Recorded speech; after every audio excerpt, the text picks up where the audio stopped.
شكرا يا ربي شكرا هديت قلبي شكرا نورت دربي شكرا شكرا يا رب شكرا يا ربي شكرا هديت قلبي شكرا نورت دربي شكرا شكرا يا رب شكرا يا رب يا منزل القرآن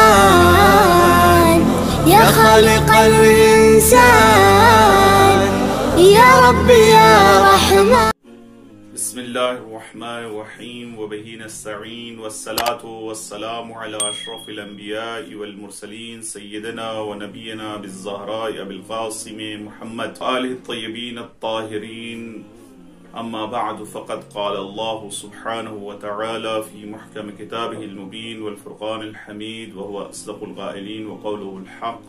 بسم الله الرحمن الرحيم إن عدتم عدنا وجعلنا جهنم للكافرين حصيرا.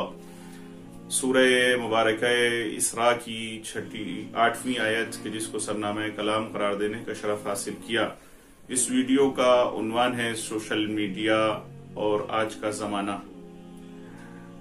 خداوند اعلیٰ ارشاد فرما رہا ہے کہ اگر تم نے پھر فتنہ و فساد کیا تو ہم نے بھی آمادہ ہو گئے ہیں، اگر تم آمادہ ہو گئے ہو تو ہم بھی آمادہ ہیں، ہم بھی تیاری کر چکے ہیں اگر تم نے تیاری کر دی ہے، اور ہم نے کافرین کے لیے جہنم کو ان کا ٹھکانہ بنایا ہے. یعنی کافر کا صرف اور صرف ٹھکانہ جہنم ہے. سوشل میڈیا آج کے زمانے میں ایک ایسا اسلحہ ہے کہ جو سب سے زیادہ طاقتور اسلحہ مانا جا رہا ہے. آج کے دور میں جنگ اور آج کے دور میں جو مقابلہ استعماری طاقت دشمن سے جو مقابلہ ہے وہ سوشل میڈیا کے ذریعے سے. آج سوشل میڈیا کی خصوصاً اس کورونا کے دور میں اور زیادہ اہمیت ہو جاتی ہے، کیونکہ سوشل میڈیا ہی کے ذریعے سے آج تعلیم و تربیت بھی ہے، سوشل میڈیا کے ذریعے سے ہی آج ساری جنگ کی جا رہی ہے. لہٰذا ہر مسلمان کا فریضہ یہ ہے کہ جس طرح پیغمبر معصومین علیہ السلام کو، انبیاء و اوصیاء علیہ السلام کو پروردگار عالم نے جس دور کا زمانہ دیکھا، اس زمانے کے اعتبار سے اسلحہ دے کر، اس زمانے کے اعتبار سے ان کو طاقت اور قوت دے کر پروردگار عالم نے ان کو دنیا میں بھیجا اور ان کو اسی چیز سے منور کیا، ان کو اسی چیز سے مشرف کیا. اسی طرح آج ہر مسلمان کی ذمہ داری اس سوشل میڈیا کے زمانے میں یہ ہے کہ وہ خود کو سوشل میڈیا سے منسلک کرے. لیکن سوشل میڈیا ایک ایسی طاقت ہے، ایک ایسا مقام ہے، ایک ایسا مکان ہے، ایک ایسی جگہ ہے کہ جہاں گمراہی بھی ہے اور جہاں پر انسان ہدایت بھی پا سکتا ہے اور دوسروں کو ہدایت بھی کر سکتا ہے. انسان کو پروردگار عالم نے عقل دے کر پیدا کیا ہے، انسان کو مختار بنا کر پیدا کیا ہے. تمام چیزیں دنیا کے اندر کوئی بھی چیز ایسی نہیں ہے کہ جس کے فائدے نہ ہوں، جس کے نقصانات نہ ہوں، لیکن یہ عقل سلیم کا فیصلہ ہے. عقل سے انسان کو فیصلہ کرنا ہوگا وہ کس طرح سے اس چیز کا استفادہ کرے. آج سوشل میڈیا کی اس دور میں ہر مسلمان کا فریضہ یہ ہے کہ سوشل میڈیا کا استعمال کرے اور زیادہ سے زیادہ استعمال کر کے اس سے علم حاصل کرے اس کے ذریعے سے، اور سوشل میڈیا کے ذریعے سے اسلام کو نشر کرے، اسلام کو پھیلائے. اور سوشل میڈیا کی اگر اہمیت کو سمجھنا ہے تو رہبر معظم آیت اللہ العظمہ سید علی حسینی الخامنائی ارشاد فرماتے ہیں، وہ آپ کہتے ہیں کہ اگر میں رہبر انقلاب نہ ہوتا تو میں اپنے لیے جو سب سے بڑی پوسٹ اگر قبول کرتا، اگر میں کوئی پوسٹ اگر قبول کرتا وہ یہ میں قبول کرتا کہ مجھے نوجوانوں کو دے دیا جائے اور میں نوجوانوں کے ساتھ سوشل میڈیا پر کام کروں. تو یہ سوشل میڈیا کی اہمیت ہے. آج کے ہر نوجوان کو سوشل میڈیا کے ذریعے سے اسلام کو نشر و اشاعت کرنا چاہیے. آج ہمیں سوشل میڈیا کے ذریعے سے پیغام اہل بیت علیہ السلام، فرامین اہل بیت علیہ السلام، احکامات اسلامیہ کو ہمیں لوگوں کے سامنے نشر کرنا چاہیے. حقیقت اسلام کو لوگوں کے سامنے سے بیان کرنا چاہیے.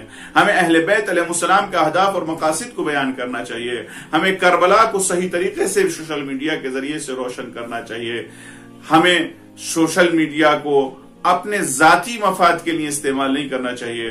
بلکہ سوشل میڈیا کا بہترین استعمال یہ ہے کہ ہم اس کو نشر و اشاعت دین کے لیے کریں۔ آج دشمن اور استعماری طاقتیں سوشل میڈیا کے ذریعے سے اسلام کے خلاف پروپیگنڈا کر رہی ہیں، اسلام کے خلاف مواد کو نشر کر رہی ہیں۔ ہماری ذمہ داری یہ ہے کہ ہم اس سوشل میڈیا کے دور میں ان کا مقابلہ کریں، ان کا جواب دیں، اسلام حقیقی کو لوگوں کے سامنے پہنچائیں، اسلام کی صحیح طریقے سے شناخت کرائیں اور اپنے ذاتی اختلافات کو، اپنے داخلی اختلافات کو سوشل میڈیا پر نشر نہ کریں، ذاتی اختلافات کو سوشل میڈیا پر لے کر نہ آئیں۔